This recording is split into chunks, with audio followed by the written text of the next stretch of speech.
My dad has always said this to me since I was a little girl. And whenever I've gone through something very difficult, he would say, "This too shall pass." And when I was younger, I was like, "You don't get it." You know, it's really difficult. And as I've gotten older, I've realized that there is so much truth in that. If if you can breathe through the moment, and even if it's breathing through every minute, and if you can possibly be grateful for even being able to breathe, that you don't have to think about it, that we live in a physical vehicle called the body, and we don't really have to do anything to make it work. It's called the body intelligence. If we can find something very small, whether it is our partner or our child or the fact that the sun is shining, something in gratitude, that will absolutely help quicken the process of getting out of what doesn't feel good. And that sometimes is the most painful thing to do, is to try to find something that we're grateful for when we are in the midst of feeling totally crappy, totally negative, feeling like we cannot breathe. And I know this very well personally. I know it very well. And sometimes it means crying versus keeping it all together. Sometimes it means hitting your pillow when you're angry, but I know it'll pass because it always does. And the reason that I know that is because, listener, viewer, if you're listening to this, that means that you haven't had to overcome a lot of obstacles in your life, because being here is not easy at all. Being on this earth plane in this time is very difficult. And for some, for many, it's got moments or a lot of moments of being super painful. But if you're here, you've already overcome things. That's what I would say. I love That that. you're going to get through it. You're going to get through it. Um, there's two things that I wanted to say, and this is going back to prayer. We don't pray to have our answers, to have our prayers answered. I think that we pray as if our prayers have already been answered. Does that make sense? Yeah, you're It's like changing. we're not waiting around for it, right? And even if the prayer was like, okay, I just got through the day. Again, you and I talked about this many times. I do not go to sleep until I have put on my phone to my friend who's my accountability partner every single night. I list 7 to 10 things I'm grateful for the day. And in the last couple weeks, when things were really difficult, and I'm like laying in bed going, I can't come up with anything. I don't know okay. All right, I'm breathing. I am going to sleep early, right? I mean, find something. Okay. That's what I will say with that. And then there's one other thing, but I'll come up with it. I'll say it in a minute before we end. Okay. I What have, would you say?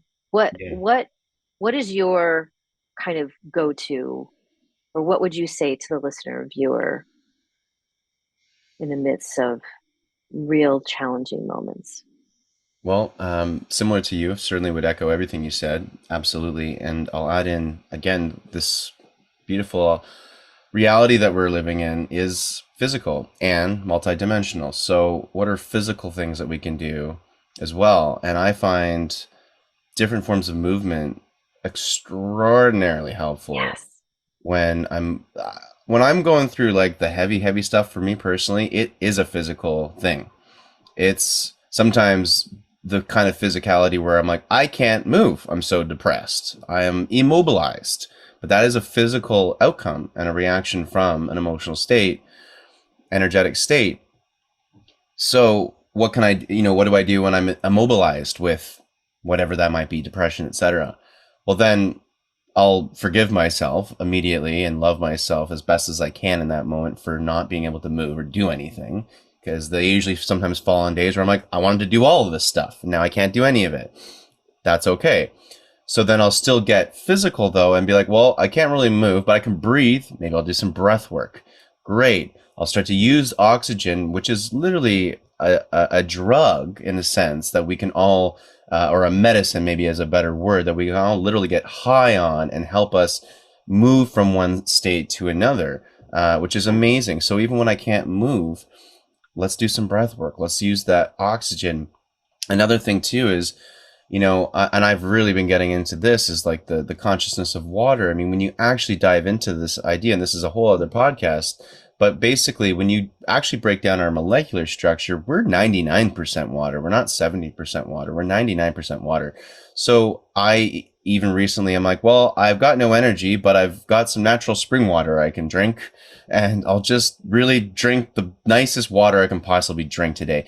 And that can evolve into the like food you eat. Maybe you're like, I'm feeling so bad today, but I also try to switch that and be like, well, let's say this was my partner or my child or my grandmother or grandfather. What would I say to them? I'd be like, can I make you a nice meal or something? Like, these are the self-care things I try to do. And the last thing I'll add in with the physicality side that I find really helpful is then the opposite of when I'm depressed, where if I'm angry or frustrated with something, exercise is just Yep. the best thing. And like, that can be anything. That could be going for a walk, a hike, a run, yoga, CrossFit. I don't care. Does not matter. Soccer, basketball.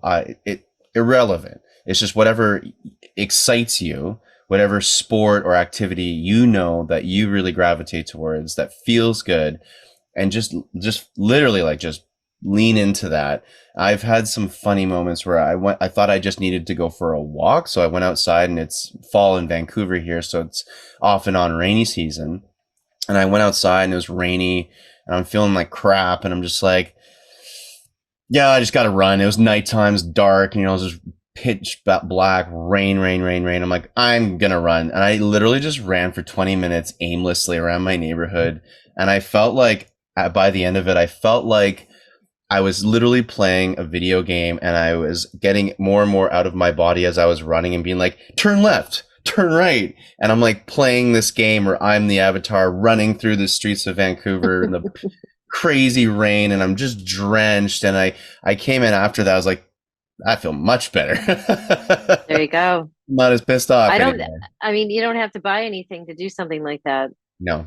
I would love for us to provide the viewers with a couple of breath techniques because that Wonderful. seems to be a big deal. Um, and it is, right? So that's another thing. What can you do when you're not feeling good? Breathe. I mean, find something in this breath work. So um, there is the breath of fire. I love the breath of fire. It's a little bit more intricate. You could definitely YouTube it. I like taking a deep breath in through my nose and then breathing out through my mouth, but doing super, super, super deep breaths. And then once you're breathing all the way up, all the way up, all the way up through your nose, and it literally goes to the top of your head, and you hold it for a minute, and then you breathe everything out, and you exhale all the way out, all the way through your tummy, and you breathe out through your mouth, all the way out. You do that like 3 times. What I've noticed is that I get a little bit, I wouldn't say lightheaded, but like everything kind of starts to tingle.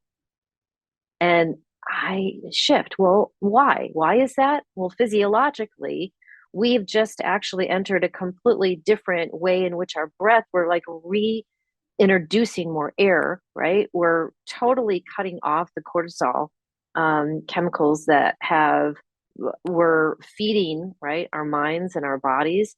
And we've physiologically shifted when we do some different breath work techniques, such as that. Or, the breath of fire is like, and it's all through the nose, right? But you do it, and I think a lot of times you hold your arms up or something like that, and Many I think ways. you hold your arms up. I mean, there's so many Many different ways. ways, but like and you do it for like 3 minutes or something like that, just Many like. rounds too. There's many combinations of this technique. And then you stop, and then you get to a normal breath. I could tell you that your entire, whatever it is that you've been thinking, whatever you were holding on to, it will completely shift.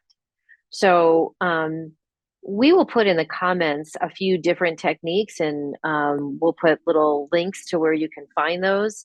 I know that we've got a couple of episodes that actually talk about different breathing techniques. Like I said, I'm a big fan of the Qi Gong breathing technique. I've been doing it for years, Yeah. and that is the way in which I'm breathing. And I'm having to be, in particular, I am like, because of having to go through almost 6 weeks of being down and out, my lungs are really sensitive right now. I can't believe it. I've always been really healthy, but because my lungs are sensitive, now I'm having to like make some adjustments to my breathing techniques because what I was doing before doesn't quite feel so good.